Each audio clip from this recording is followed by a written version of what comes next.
No way.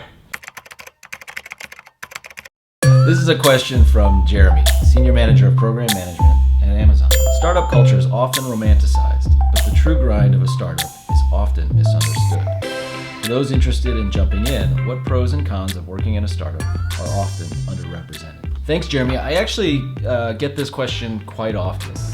Our companies are based in cities like Columbus and Pittsburgh and Minneapolis and Chicago, where there aren't a ton of people who've worked at startups before. And a lot of the folks in the talent pools there work at large corporations, banks, insurance companies, consulting firms. So large corporations, when they make a decision, can throw tons of resources at a problem, tons of scale behind those resources. And startups are of course not like that, but in the big companies, to get to that decision point often takes quite a bit of lobbying, relationship building, consensus building, permission getting, and then a lot of planning. Because if you make a mistake, the costs are huge.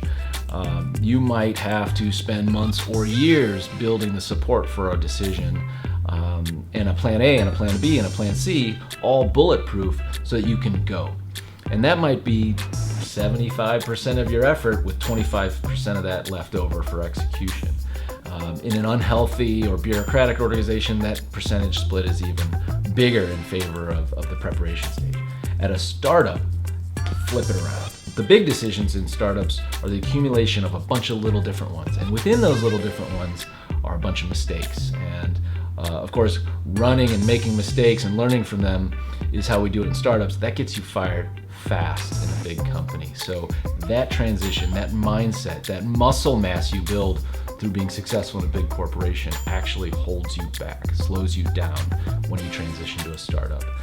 That's the transition I see most people struggle with. It's not, the risk or the perceived risk of the startup or the lower near-term compensation. Those things are real, but people usually know that and get over it when they think it's time to join a smaller company. It's really that transition and how you work, how decisions are made that cause a lot of people to struggle when they transition.